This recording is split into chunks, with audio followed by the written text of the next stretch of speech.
Lima, como toda ciudad, ha sido construida por sus habitantes. Lo particular de Lima de hoy es que ha sido transformada por los migrantes, quienes desde la segunda mitad del siglo pasado construyeron las barriadas o barrios marginales en los conos de Lima. Hola, mi nombre es Marisol y hoy te voy a explicar lo que es una barriada. Comenzamos diciendo que es una modalidad en la cual las urbanizaciones comienzan a formarse, pero de una manera muy inusual. Cabe recalcar que son pobladores de otros sectores del Perú, se podría decir, que llegaban y se estacionaban o tomaban terrenos que no le pertenecían aparentemente a nadie. Entonces el Estado se veía obligado a darles los servicios básicos como agua, luz y desagüe. Esto quiere decir que primero llegaron las personas y después los servicios. Estas eran producto, en su gran mayoría, de migraciones de campesinos que venían hacia la capital para buscar un hogar.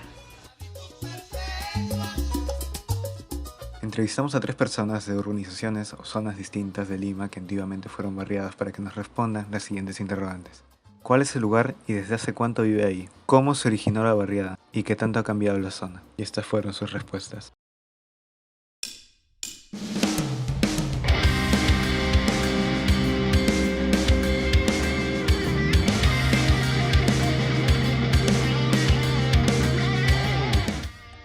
Mi nombre es Jorge Cano Dixe y tengo 58 años de edad.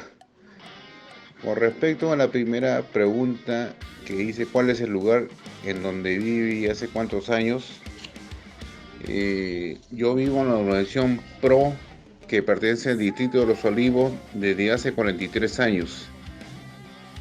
La segunda pregunta es cómo se originó el barrio o lugar donde vive. Se originó a raíz de la nautización de la Hacienda PRO, producto de la reforma agraria. La tercera pregunta, ¿qué tanto ha cambiado la zona desde que usted vive en el lugar? Ha cambiado mucho, ya que actualmente estamos rodeados de nuevas urbanizaciones. Por lo tanto, hay un crecimiento poblacional.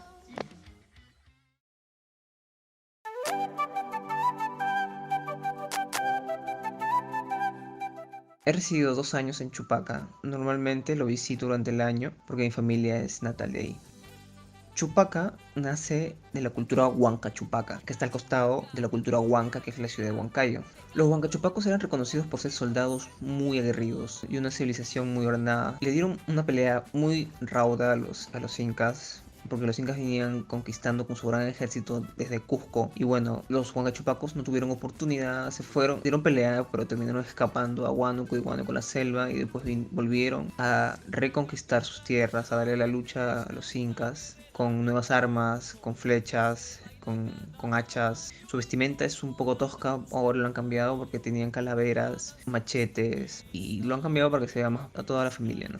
Y después también dieron muy dura pelea con los españoles. Los Jauji dieron el pase, o sea, les indicaron a los españoles cómo podían pasar por el río Mantaro. Y bueno, los huancaínos y los chupaquinos dieron dura pelea a los españoles, por eso a Chupaca se le toma como una ciudad heroica. Y no es una invasión, pues no, o sea, el término de barriada viene de la parte de que las personas que no residen ahí, que no son naturales de ahí, van e invaden tierras que nunca se habían habitado antes. Pues Chupaca es un pueblo que ha sido habitado mucho antes de los españoles y después de los años españoles ya estaba habitada, así que no se podría considerar una barriada porque tiene historia de un pueblo y un pueblo heroico todavía, o sea, lleva mucho tiempo y tiene mucha historia que identifica que no es una barriada.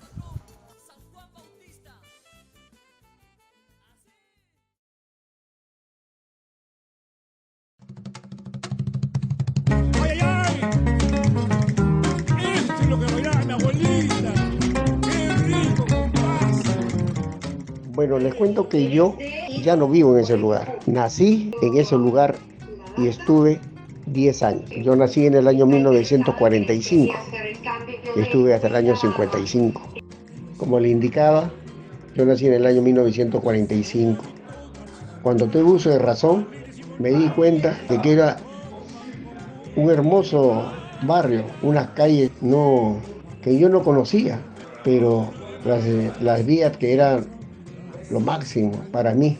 Pero con el transcurrir de los años, ¿no?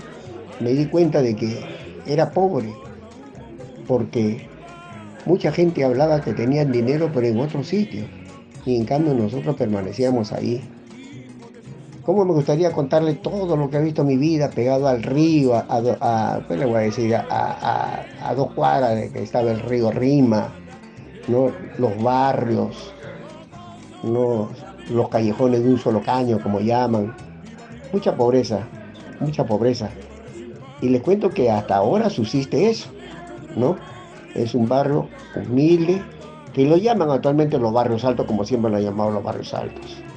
Y si contara todos los barrios altos, todas las calles que hay hasta ahora, ¿no?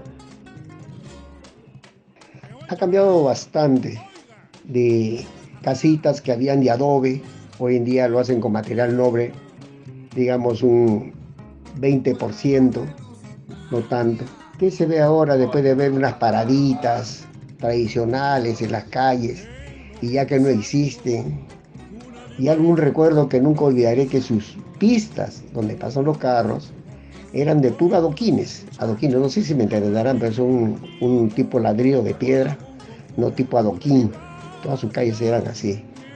No había muchos carros, los ómnibus eran antiguos, ha modernizado bastante, ¿no? Todo lo que ha transcurrido de que se creó, porque me cuentan de que todas esas zonas eran depósitos donde estacionaban los carros que llevaban a los muertos al cementerio. Es por eso que se estila de que ahí lo llaman el barrio de las carrozas, ¿no? Ya ahora esas callejones no existen, ¿no? Ya han hecho de material noble, pero como le indicaba, del 20%, ¿no? Donde se han construido habitaciones, no chalet ni nada como están en otros sitios, ¿no? Inclusive donde yo vivía, al lado de un callejón, ¿no? Yo vivía en una calle, perdón, en una casita tildada con el número 226, me acuerdo cómo es la vida, que me ha hecho recordar ustedes, el 226. Ya bueno, todo ese solar, digamos así, ya no existe, ¿no? Lo han tumbado todos en corralones. Y así como eso, hasta ahora ya están tumbando todos los corralones y todavía quedan, ¿no? Que existen ahí donde habían todos esos cuartitos donde la gente vivía y vive hasta ahora, ¿no? Vive hasta ahora. Muchas cosas han cambiado en Lima, ¿no? Donde ustedes, para anécdota de la vida, que cuando a comprar leche no tenía que uno irse a la esquina ni al mercado, nada, porque hasta la puerta llegaban, ¿no? Las botellas, ¿no? De leche y te la dejaban en la puerta, ¿no? No, 2, 3 ahí pomos de, ¿cómo se llama?, de leche. Lo mismo que el pan también te lo dejaban colgado, ¿no? Uno correteaba todo para ir a comprar allá al chino el carbón, porque antes se utilizaba mucho carbón, ¿no? El querosene, ¿no? Son cosas tradicionales que le cuento, pues de cambiarse, pues la vida ha cambiado bastante, ¿no? Porque antes los muchachos, su forma de vivir y jugar, ahí jugaban en la pista con su pelota de trapo, ¿no? Después vino la pelota de jeve, y ya íbamos a un campo más grande de pura tierra y jugábamos ya con una pelotita de fútbol, ya bien matadita, que era obsequiada por alguien que tenía más, ¿no? ¿Qué ha cambiado? Tanto me gustaría contarles, pero que le ayude en algo, ¿no?